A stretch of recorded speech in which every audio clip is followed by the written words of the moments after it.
All right, Nick, let's talk about the Notre Dame Fighting Irish. Head coach Marcus Freeman and cast have done a great job this offseason getting all the best recruits, getting all the best transfers. I think Notre Dame has set themselves up very nicely for this up and coming season. But there's one thing in particular that's not a player. It's not football on the field related necessarily, kind of is actually.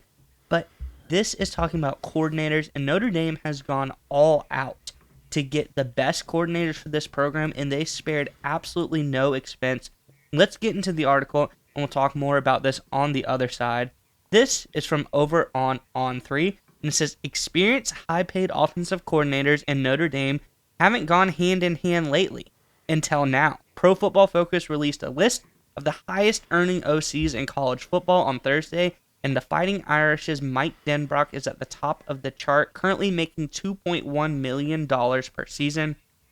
Denbrock made his return to Notre Dame for a third stint as an assistant in South Bend early in the offseason. He spent the spring working with Duke quarterback transfer Riley Leonard, the Irish's three other scholarship quarterbacks, and Notre Dame tight ends, who he oversees as a position group coach.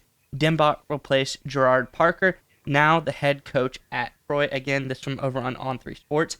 Nick, I think this is really interesting that Notre Dame finally has seen the light. They've been getting all of the best players lately. They've been getting a lot of talent in transfers, they have a great head coach, but finally they've gone out and spent the money to pick up some of the best coordinators and make sure they are paid adequately to keep them at the program. Curious what your thoughts are, but Notre Dame fans in the comment section below talking about offensive coordinators, talking about the talent that has rolled through this program. Sounds like some of them maybe have been underpaid in the past, but who has been your favorite Notre Dame coach or offensive coordinator or defensive coordinator in the past recent memory? Let us know in the comment section below who your favorite coach or coordinator has been. But Nick, what are your thoughts on this latest news coming out of South Bend?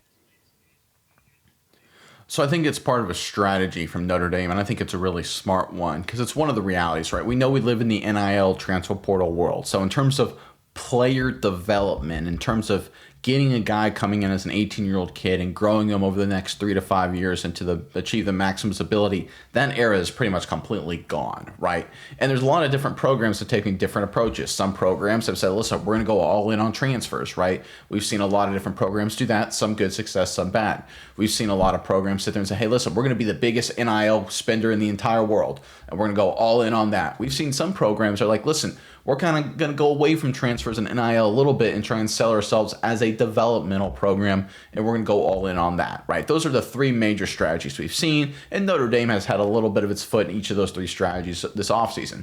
But I think an important thing to understand is that it's not just getting players, it's putting them in positions to be successful. It's understanding that when you have a good player, the reason you usually lose a player through the transfer portal or you don't get that big recruit is because they're not being productive. They're not doing as good as they think they should do. And a lot of that falls on the coaching, the play calling, certainly on offense or defense. And it's such a weird element in college football this day, we kind of forget about it. In the NFL, we talk about it all the time. Oh, you need the right offensive coordinator or the right play caller. We talk about, how CJ Stroud's got a great guy in Houston. Talk about how Jared Goff's got a great guy with the Detroit Lions and so on and so forth. But the college football, we don't really talk about the importance of having the right offensive coordinator. Jane Daniels was Jane Daniels at LSU. He's a spectacular player, but a big part of that was Denbrock, right? We all understand that, anyone who watches the game and knows football, but we immediately dismiss it as being irrelevant. We just say, oh, okay, we just need to go out and recruit and find the next Jane Daniels.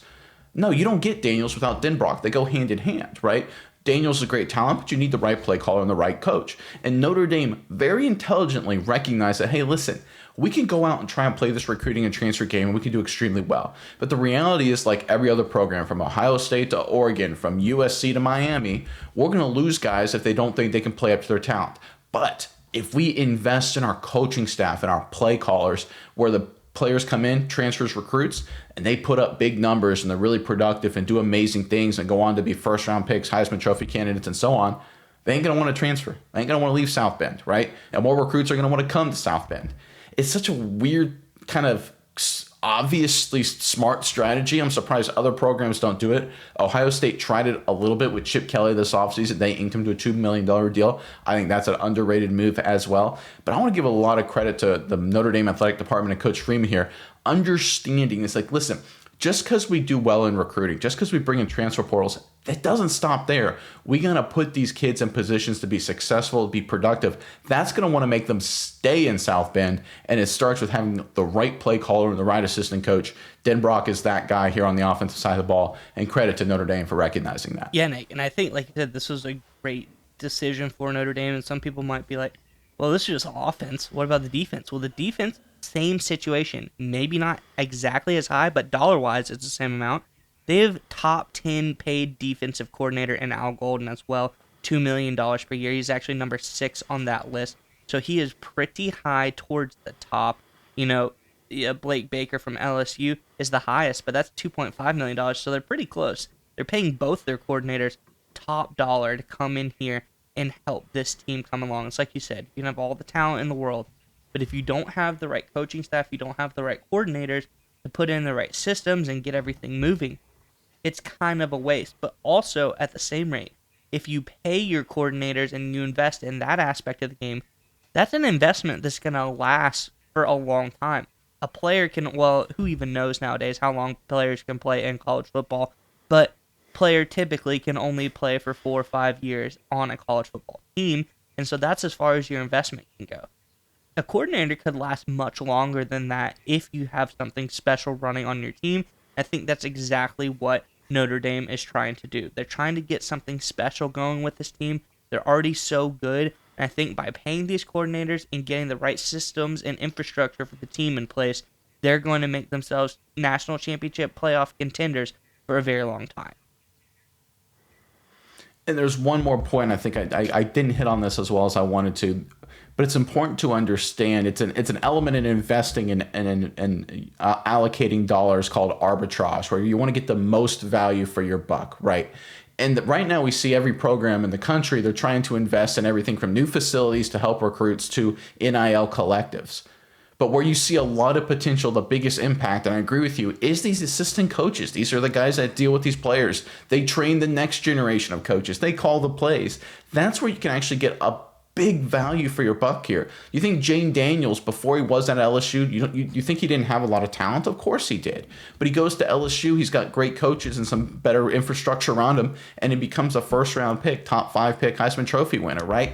That infrastructure really, really matters, and not a lot of other college football programs are investing so heavily in it. That opens up an opportunity for a team, a program like Notre Dame to say, hey, listen, other programs, throw your money at the NIL collectives. We'll invest in our assistant coaches because that's where the biggest bang for our buck is, because a lot of other people are forgetting about it.